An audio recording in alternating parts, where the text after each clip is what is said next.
Entire, one of the organizers for this conference. Great to see this many people here. We're here to listen to Katelyn sessions on mobile first design. Very interesting and timely topic. She comes to you from Orlando, Florida, and it's her first time at PHP, Northeast PHP, and it's also her first time speaking at a conference. So. Great to have a rookie, and great to have... Why'd you have to tell him that? Oh my God. So be gentle. Yeah, I'm a little nervous, so if I talk too fast, you can ask me to repeat stuff. I get excited, so I start talking really fast. So anyways, welcome to my talk on mobile first design. Let me tell you a little bit about myself. I came here all the way from Florida. Is anyone else here from Florida? All right, I'm not alone. I got my degree from the University of Central Florida in digital media, focusing on web design. I've done a little freelance, a little web marketing, and now I'm at Educational Data Resources as the Senior Digital Media Specialist. Right now our company is working on taking our old green screen COBOL software and redesigning it for the web. This is just an enormous project, and it's really been a learning experience for the whole team, trying to turn something that used to be pages and pages of green text on black screens into user-friendly applications that can be used from anything from quick reference on a mobile device to extensive data entry on an old Windows 98 machine. So this project has really presented a lot of challenges, and responsive design techniques have been our best friend. So let's talk about mobile first design. Why design for mobile devices? Short answer, because that's what people are using. Just look around this room. There are tablets and smartphones everywhere.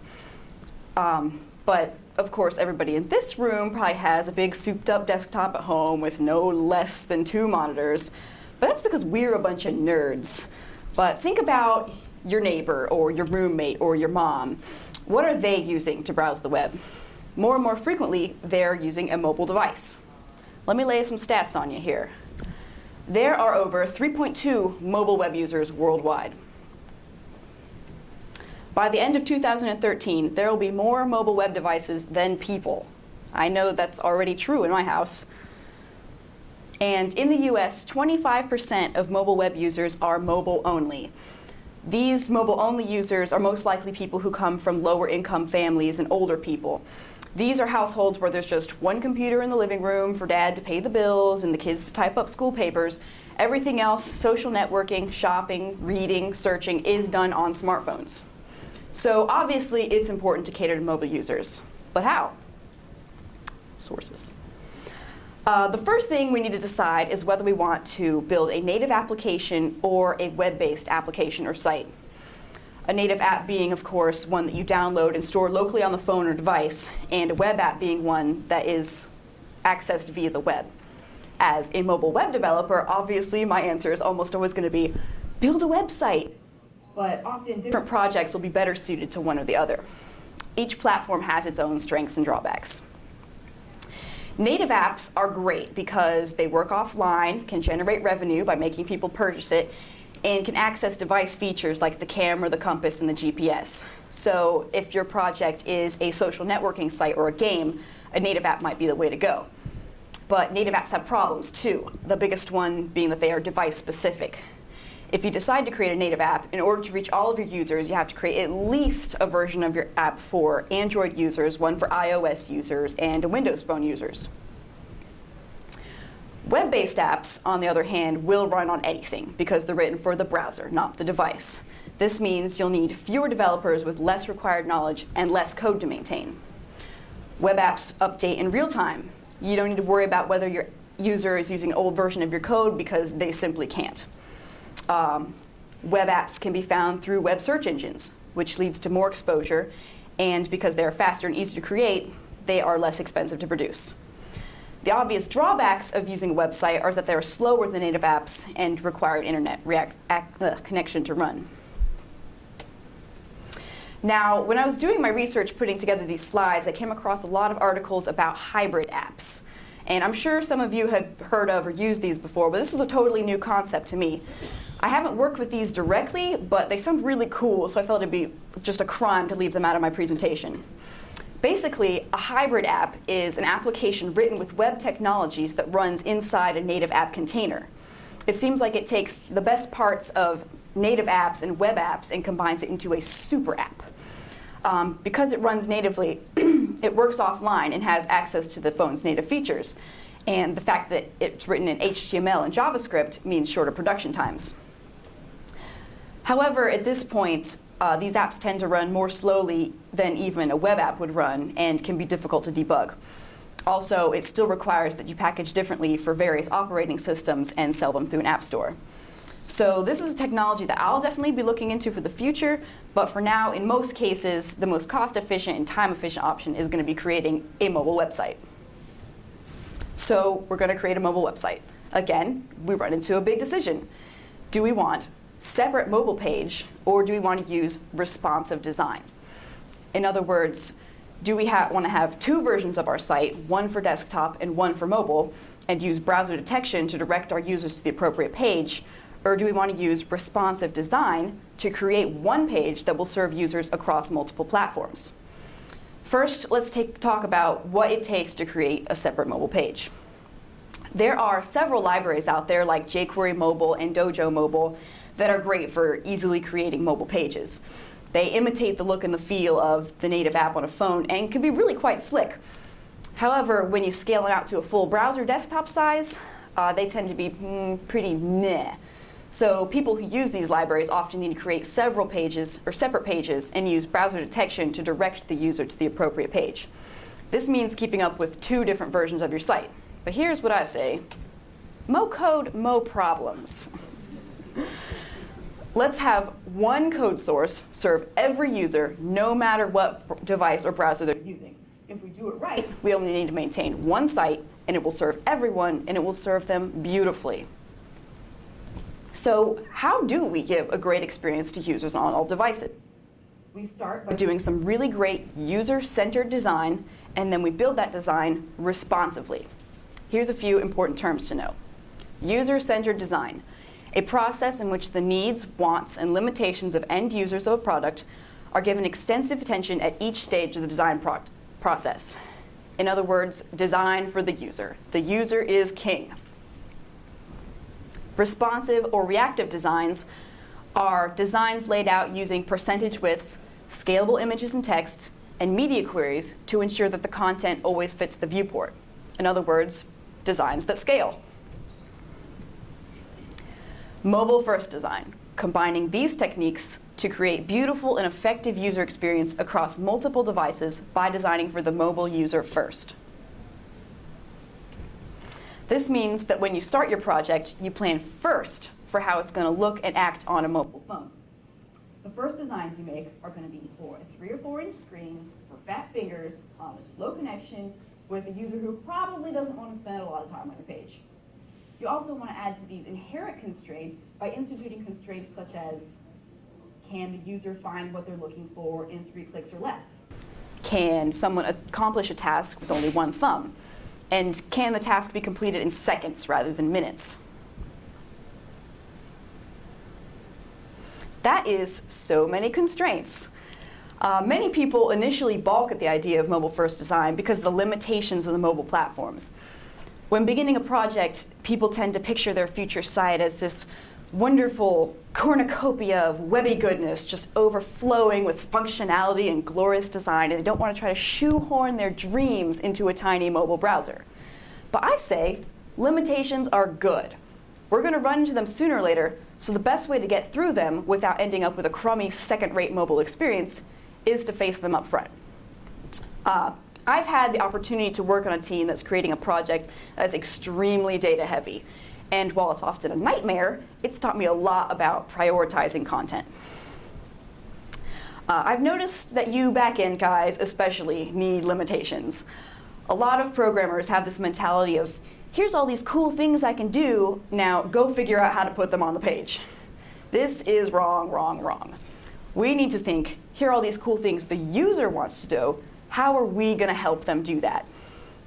Designing for mobile first helps us to set limitations that keep us from being sloppy and prevent things from being added just because they're kind of cool, or I read about this thing and I want to try it.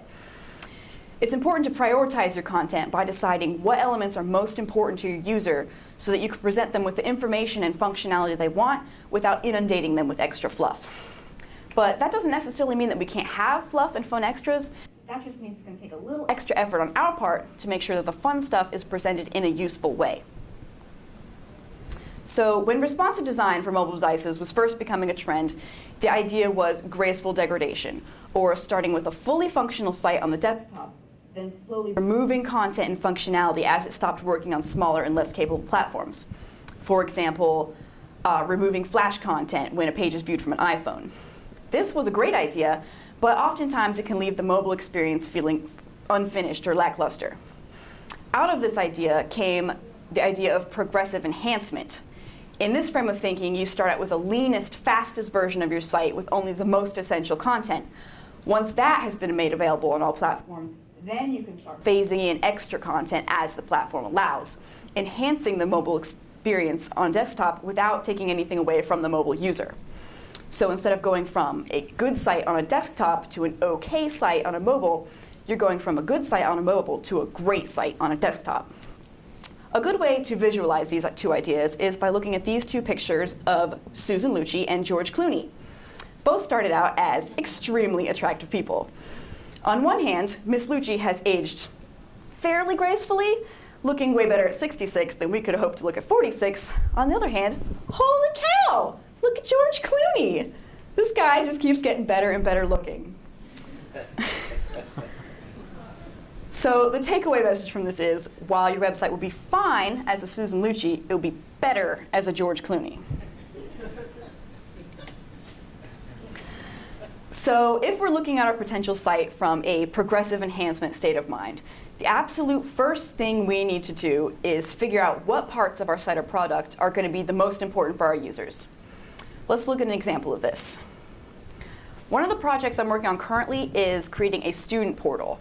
It's basically a platform for school districts to provide students with the relevant information, such as grades, attendance records, health records, schedules, important dates, etc. This is something that'll most often be viewed by students on their smartphones in between classes as just a quick way to reference their school records. Because the screen size is so small, we can't just print this data out willy-nilly. We need to prioritize our content and figure out what information is the most important and present that information first. So here is a list of all the data that this district has on its students that could be available through the new student portal. That's a lot of good, juicy data, but right off the bat, I can see things that might not be relevant to an everyday user. The first two, course requests and documents and waivers, are things that are only referenced before the school year starts and during their enrollment period. So right away, I know that those pages can be outside of my navigation schema and only really appear as big flashy links on the home page on the few days in the year which they're relevant. To decide what should be done with the rest of this data, I begin by creating user scenarios for a student who would be using my application. If I was a student, what information would be most important to me? I came up with scenarios like, it's the first day of school and I want to find my classes. I want to find my semester grade for algebra. I'm tired. How many more times can I miss first period before my grade drops? And so on and so forth.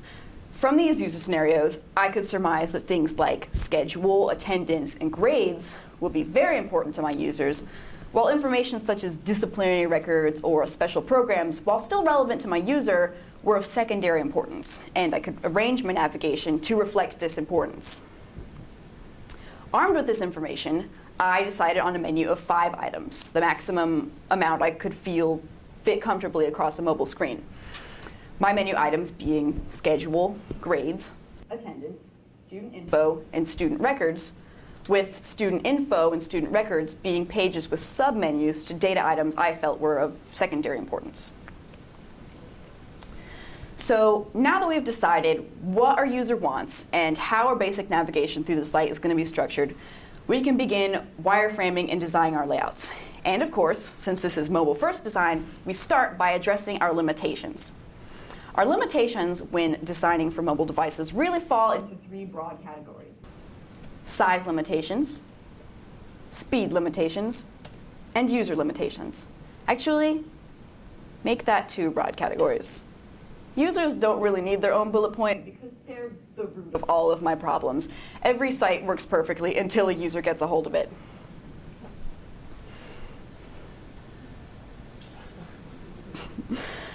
So let's look at limitations imposed by device and connection speeds. For some reason, users in general expect mobile interactions to be faster than desktop interactions. Something about how tiny and convenient the device is makes them feel that it's going to be faster than that huge machine on the desk with all the processing power and the wired internet connection. Obviously, they're wrong, but that need for speed is still an expectation that we need to meet. A great way to do this is to make sure that all of your site's content is available to be found in no more than 3 clicks, even by a first-time user. You can do this by using very logically labeled menus and submenus, or by having multiple ways to reach the same page. For example, think of a human resources application, and the user is trying to find a certain employee's payroll information. You can help the user by giving them the option to either find the information by searching through a list of employees, then clicking on that employee's payroll data, or by going straight to a payroll page and then entering that employee's name or ID. Another sneaky way of keeping up with users' expectations for speed is through straight up lying to them. I just read about this idea recently and I love it. The idea is when the user does an action that requires something lengthy or time-consuming on your end, you give them a success message right away instead of actually waiting for a success from the server. If an error happens, you just deal with it later. Apparently, Instagram does this. When you submit a photo, it immediately says done, but it actually takes a few seconds for the image to pop up in your stream. Tricky, right? Using the time spent reading the success message to distract from the actual load time. And relating to load times, don't download the world. Don't load things onto the page until the user actually wants to see it. For example, if you're using huge JavaScript libraries, only load them onto pages that you need them. Or if you're loading a long list of data, use pagination and load only maybe 10 records at a time. The less you give them, the faster the page is going to load, and you can give them more as they request it. Now let's talk about size limitations. Size limitations are the most obvious limitations of mobile sites. But once you've prioritized your content and decided what needs to be shown where, the actual putting it on a screen in a readable, usable fashion is a piece of cake. There's just a few things you need to keep in mind. Text must be big enough to read. This one's obvious. Set your text size in ems and percentages instead of straight pixel heights, so that on mobile it'll still be large enough to read even by old folks with terrible vision. Also, it's a good idea to avoid low contrast text. Dark gray text on a light gray background with some sweet whitish gray drop shadow looks cool and modern, but on a mobile phone in bright sunlight, it's pretty much unreadable. Stick to high contrast combinations, dark text on light background or light text on a dark background. You can see here high contrast on top and low contrast on bottom. Everything's easy enough to read on this huge projector screen, but on a mobile phone, the bottom two will be really hard to make out. The next one, buttons must be large enough to press. Another easy one. You got a plan for clumsy, fat-fingered users. A good example of this done poorly is the mobile Safari browser. Nothing infuriates me more than when I'm surfing the web on my iPhone and I hit back and accidentally close out my browser tab. It makes me want to scream. Sometimes I do scream and it freaks people out. Moral of the story, make your buttons at least the size of the average person's fingertip, somewhere between 30 and 50 pixels. If you use small buttons, you're going to have a bad time. Condense large text areas. Since mobile screens are so small, even a small paragraph can take up the whole screen, pushing other important content below the fold and out of the view of users. The solution to this problem is as simple as just displaying the first sentence of your text and putting a little read more button that the user can click to expand any text they might want to view. Now, in regards to text, there's a few more things that I have to say that aren't really related to size limitations, but they are an important part of user interface, so allow me to make a tangent. Users, as a rule, hate reading. They just don't want to do it. This can be a real problem for user interface designers. Users are notorious for failing to read or sometimes even notice instructional text. Pages with large chunks of text tend to look more confusing and users get flustered. Even I, who pride myself on being a smart user, have been guilty of this. I've gone to pages trying to file insurance claims, taken one look at those lines and lines of gray text and just said, forget it, I'm never seeing this money again. Users just do not read. So as designers, we have to figure out how to tell them what to do without the use of too much text. For example, a while back, we were testing an employee portal at a nearby county school district. We had spent a lot of time writing and rewriting our instructional text to make it as clear and concise as possible, and we're really optimistic about how it's going to be received by the test users. But as soon as we deployed it, we started getting all these complaints and calls about one particular page. This one right here. They finally sent me down to the district school building to talk to them, and for every user that had a problem, I'd say, well, did you read the instructions? And they'd say, what instructions? There, at the top of the page. Oh. This happened so many times that eventually I just went back to my computer, took out the instructional text, and put a big 1, 2, 3, 4 next to the form fields. Boom. No more problems. That was all it took. People just see a bunch of text and assume that the page is confusing before they even read it, even educators. And I know the second version's a little clunky, but pretty isn't pretty if it doesn't work. Which brings me to my next point. You don't want to make your site so minimalistic that users can't find anything. It's important that you don't sacrifice usability for beauty. For example, you don't want to cut down on text by replacing it with dozens of cryptic icons. By all means, replace the word search with a magnifying glass, but don't try replacing book a flight with a little airplane or something. Only use icons that have an inherent, instantly recognizable meaning. For example, everyone knows that save is represented by that little square thingy. I'm just kidding, I'm not that young. I know what a floppy disk is, guys. Anyways, you have to find a happy medium between too much text and too little text. Also, in any of these minimalizing scenarios, it's always a good idea to give the user a place where they can go for more instructions if they need them. In our employee portal, for example, we're putting field level help available through an F1 key press or a little question mark icon. Most people won't need this sort of help, so we don't need to display it all the time, but it's there just in case it's needed.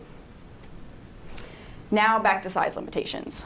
We've established that text needs to be readable, buttons need to be big, and large text areas should be carefully considered and collapsible. The next rule of thumb is that vertical scrolling is almost always preferable to horizontal scrolling.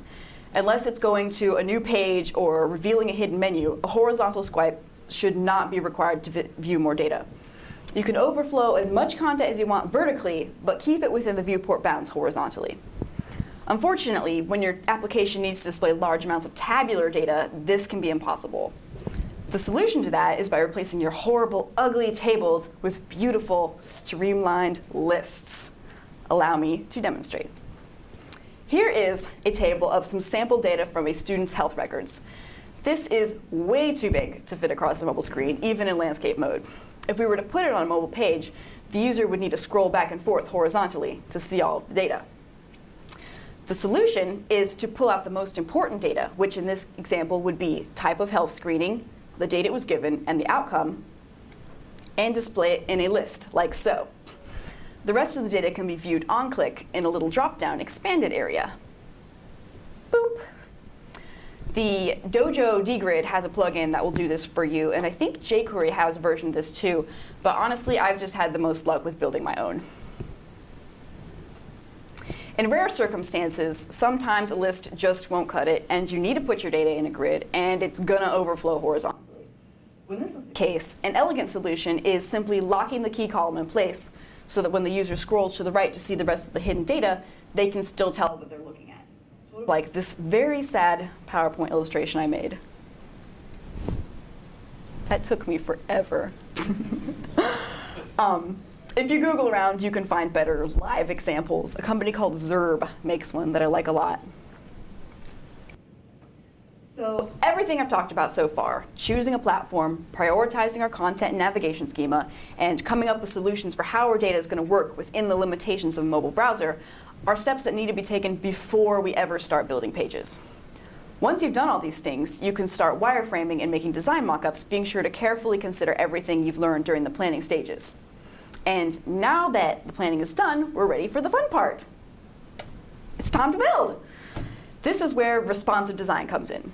To refresh your memories, responsive or reactive design are designs laid out using percentage width, scalable images and text, and media queries to ensure that the content always fits the viewport.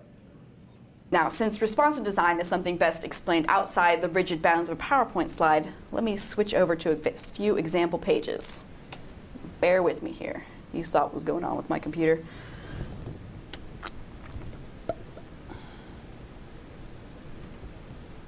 There we are. Oh, that's way huge.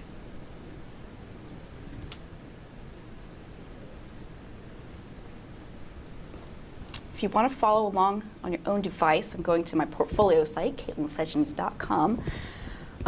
Please excuse my shameless self-promotion here.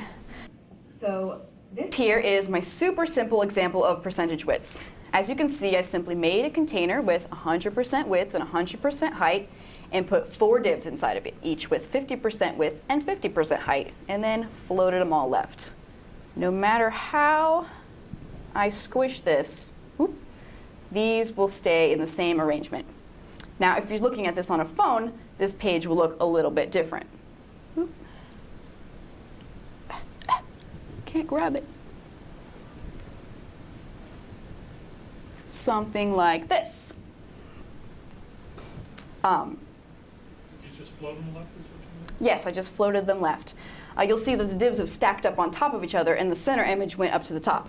This is done entirely with CSS media queries. The markup is completely unchanged. I just took these 4 divs and gave them 100% width and 20% height when the width of the browser window was less than 765 pixels, which is sort of arbitrary. There's lots of places where you can look up what the different devices have. Also take a look at this top image. You can see if I squeeze it in real tight, it scales down, but if I expand the window out, it doesn't scale up too large. This is done by giving the image a width of 100%, but setting a max width to a specific pixel width so that it doesn't expand to fill its entire container. So this is the entire point of responsive design. Multiple layouts on the same page using the same source code. If we go back to my portfolio site, we can see a more practical use of this design, or responsive design. You can see how I use media queries to split my text into 2 columns when it's on a browser, a desktop browser, and to turn my menu into a little drop-down when it's on mobile. Again, none of the markup is changing, just the CSS. As a recap, let's look over the student portal that I was talking about earlier. We started by deciding what our user wants to do. In this case, I've got to make this smaller. In this case, the user most importantly wanted to view their schedule, their grades, and their attendance. Then we presented it in a way that would be easy for them to find and navigate through. For this particular application, we put our navigation in large menu at the bottom. By easily clicking on these buttons with one thumb, the user can quickly go through and find any of their information in just one click. To find secondary information, the user navigates through submenus. For example, let's look at discipline records. We go to Records, choose Discipline, and immediately see a clear list of all of our discipline records. This girl is a troublemaker. And you can just click to see more details. And once we've expanded for the desktop, you can see how the page takes on a more typical desktop layout. And that's mobile design in action right there. I can. It actually, there is none. It moved. It's the same markup. This menu is the same exact markup as this one. It just... Are you using some framework or you use plain JavaScript? That one's all CSS, no JavaScript in that one. Pure CSS, responsive design. You're taking the menu and you had a copy. Yep, I just moved them and restyled them. Okay, so to summarize, where is my mouse? I can pull up the markup and I will show it to you afterwards. Did it a few weeks ago. Does that degrade gracefully with older browsers? Fairly gracefully. The rounded corners tend to disappear in the older IE ones, but it stays right up there. We don't use anything super fancy. No pseudo classes or anything. So to summarize, mobile-first design is important because mobile web users are a rapidly growing population. There are many ways to serve these users, and it's important to carefully plan your project to make sure you create an experience that is both efficient and functional. You need to take into account both the pros and cons of native apps, hybrid apps, and web apps, and choose the platform that serves you and your users best. You need to figure out what your user wants so that you can prioritize your content accordingly and display page elements in a logical manner. You need to work within the limitations of the mobile device and utilize progressive enhancement techniques and responsive design to maintain a uniform quality across all devices. But most of all, you need to create a great user experience. Remember, what it all boils down to is a great product with a terrible experience is a terrible product. And that's all I've got. I can pull up that page and view some source there if you want to, or questions. Yes? What are the breakpoints you're using for your media queries? I think it's... What was the question? Oh, the question was, what are the breakpoints for the media queries? I don't know those off the top of my head, but I do know that 768 is where it breaks for iPad. Are you So, using 480 for a phone? yeah, I think our layout for, in our particular application, the layout is the same for the iPad and for the phone, so we just break it at 768. And It seems to be the way most people are going. Yeah, most people plan for iPad and just hope that everything goes along. That's not ideal, of course, but most users are on an iDevice. Yes? In design for mobile, I find desktop sites tend to hover over your mouse and things are obviously clickable or they have underlined.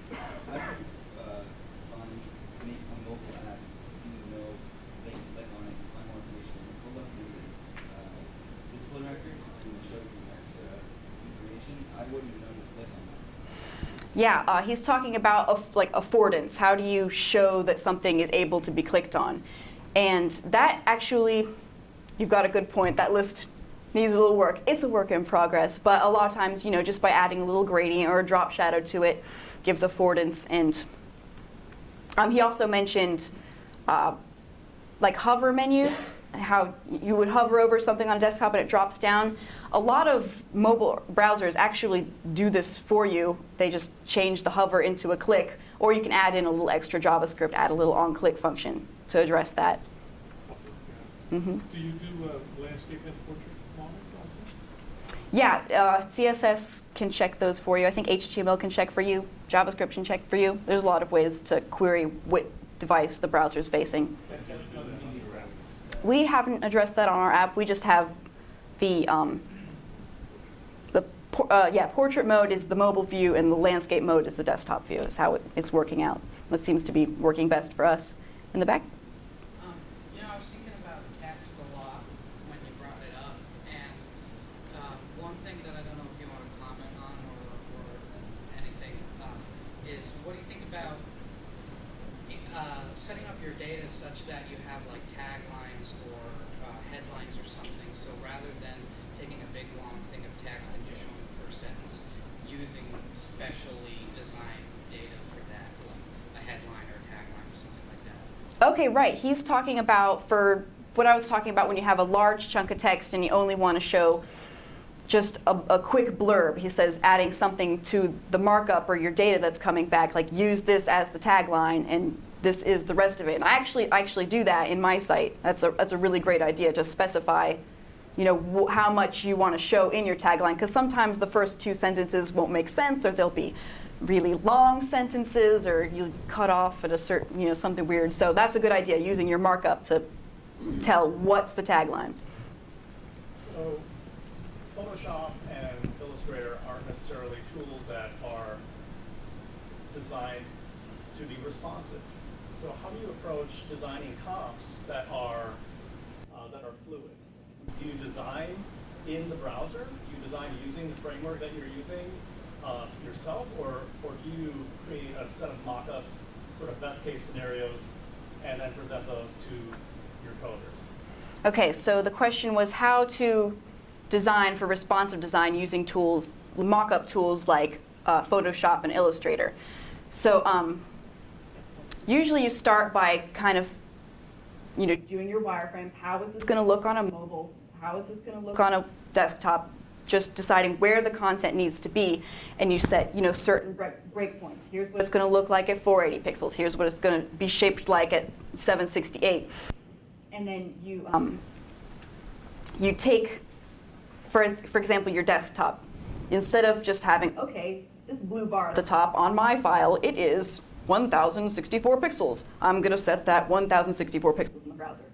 You would set that maybe max width 164 pixels and have it be 100%. So it'll scale fluidly. It'll get smaller and smaller and smaller until it gets to the breakpoint at 768, and it'll change to whatever it needs to be on the mobile browser. So right at the start, you were talking about the three different types of application, native, the browser-based one, and the hybrid. What's the situation in terms of storing offline data? So say you download something, you want to get a save for the next instantiation of that application, or if they come back with a web app. I'm quite new to this, so can you save data on the mobile device either with a web app, or can you move with a hybrid app? You can work with web apps, about local storage. Okay. Awesome. You? Yeah, you mentioned that you do like a lot of the coding and this kind of stuff. Is there like a framework or something that you would suggest? Like Bootstrap I've heard is pretty good for responsive design. Yeah, there's a lot of really great responsive frameworks. I haven't used any of them. Let me go back, I have links up on my website here. I cannot ever find my mouse. Also, is there a reason you prefer not using a framework? Like, what do you suggest? I suggest that you use a framework. I don't use one, but I don't really have a good reason. My process is more of just a free-for-all. I want to put stuff exactly where I want it, and I personally know how to put it exactly where I want it, so I just do my own thing. But I've got a link up here for responsive designs, 10 best CSS responsive grids. We use 960GS a lot, and Columnar is good too. It's okay. Yeah, the Twitter Bootstrap. I think there's a talk here on Twitter Bootstrap. I heard it's like super awesome, like the best. Yeah, the grid layouts. There's another one called Foundation. Yeah, Foundation is so one of the problems with specifying breakpoints in pixels is that we're going to get right back into the situation where we're making device-specific mobile sites.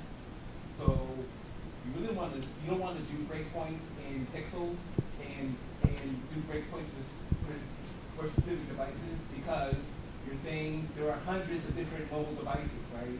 So if you start coding for iPad with and iPhone with and Android with, we're going to be right back where we started in terms of having sites that don't work across every kind of mobile device. What you want to do is use relative units, right? And you want to pick the breakpoints that make the most sense for the content that you have, not having any specific device in mind, but having your content and your stuff working across multiple breakpoints, and then you test on the device that you care about to ensure those things work, because we don't know what's going to come in the future, right? When Retina iPads came out and Retina iPhones came out, everybody's hard-coded, I'm going to do breakpoints for 768 and 1024 all broke. So we have to get out of the mode of we are coding breakpoints for specific devices. We have to get into the mode of we need to create things that work across a whole spectrum of devices, including devices that do not support media queries, right? That's absolutely valid. Yeah, you don't want to make your pages specifically for breakpoint. You want to make things that'll scale gracefully and use the breakpoints, the device with whatever as just sort of helping you along. But you don't want to code specifically for it. It's going to look this extremely different way here and this extremely different way here. You want to make a fluid design that scales gracefully up and down. Following up on his question, is there a way to know like the difference between like to know the DPI of the device? Yeah. Oh, so you can actually like say rate ones at like a certain number of inches instead of. If you were so inclined, yes. What was the question? Something about DPI. Yeah, don't you know the DPI of your device? So like if you're on a Retina display iPhone versus older iPhone, you know, like you know that you're actually at like a 304 display. Recommend using M's instead of pixels or Right. So relative, you can do media queries for DPI, right? But again, you kind of don't want to get into that because you're going to again start coding specific things. If you go to units, like Katelyn said, you'll be better off. Because the DPI is going to keep changing, right? You want to keep getting higher resolution screens and that. Oh yeah. What are your thoughts on, say when you change into landscape, I've seen some web applications, not mobile apps, but actual web apps that will say, sorry, this is best viewed in not landscape.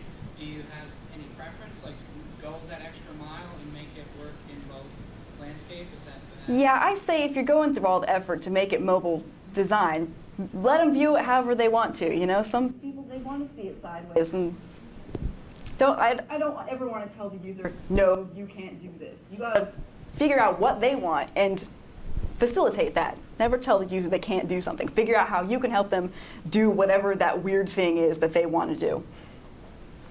The gentleman over there is talking about headlines and like this part of the text. How do you usually go about marking that up with specialists about tags? Do you use any data attribute, or how do you go about differentiating here's the text on this one? To be honest, I am not a data person. I'm the person who says, make this show like this and make this show like that. So, Somebody else. yeah, maybe somebody else can answer that question. He's saying how, when you're specifying in your data that's coming back, how do you tell what is the tagline and what is the body? I've hidden it before, and then using various responsive techniques. I mean, I'm not a front end person per se, but I've made it show regular text and then have one hide and another show if you condense it. Or how do you, I mean, for example, let's say you have Dudes with IDs, okay, so that means you categories. Well, yeah, the markup. Are you asking about the actual, how you're marking it up or how it's coming back from your database? Because if you're hard coding the data just straight in, it's just one page, it's just the one page, it's going to have the paragraphs, you're just going to put the HTML right on the page. In that case, you could just give it maybe the span around the tagline, and it's going to be visible all the time, and the rest of it, just put it in a big div that says rest of text, and then you disappear it. CSS overflow attribute, that's what it's for, right? So you can say how much you can show in that div or whatever, right? Then that way sometimes you get your text halfway cut across. Overflow, I have had terrible luck with using overflow for text. But you can also do hyphenation, you can do a cutoff. There's more stuff in CSS that allow you to, not have to worry about it. You don't want to start, hard coding IDs and stuff into your code, right? And then use some JavaScript to show and not show stuff. I just want to use the stuff that's already built in. Let me clarify. So I guess my question is, you don't know how long the sentences are going to be. Let's say you always explode the first 2 sentences. So perhaps, I'm just thinking right now that you would maybe have tags and everything and give one certain class and like class. Is that a valid way? You could, use pseudo classes to pick, the first and second child or something like that. There's a lot of ways to do it. Yeah?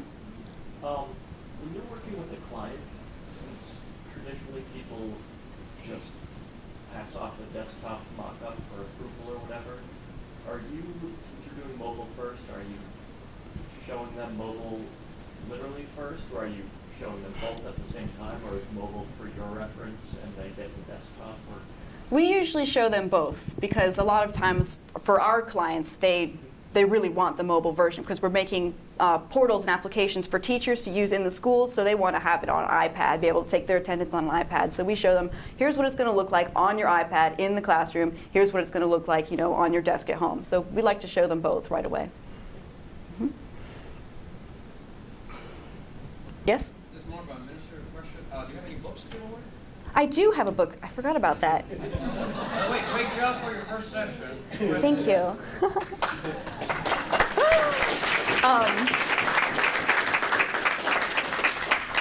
So gee, I don't know. How should I give away this book? Top. That's not fair. Who wants the book? How about, okay, the first person to get up in the middle and do I'm a Little Teapot gets the book. Ready, go.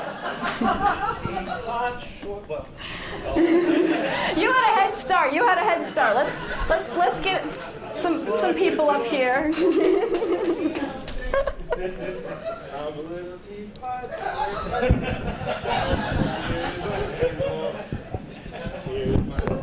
Here's Spout.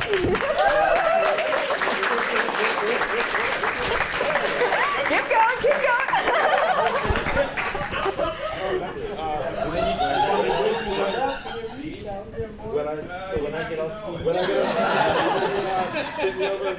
All right.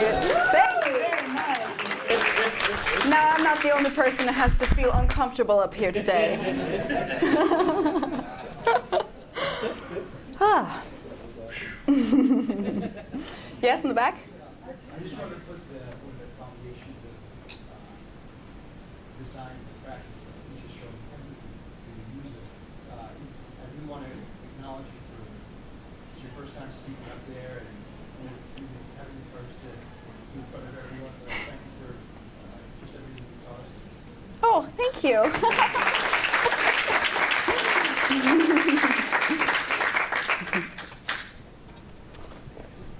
All right.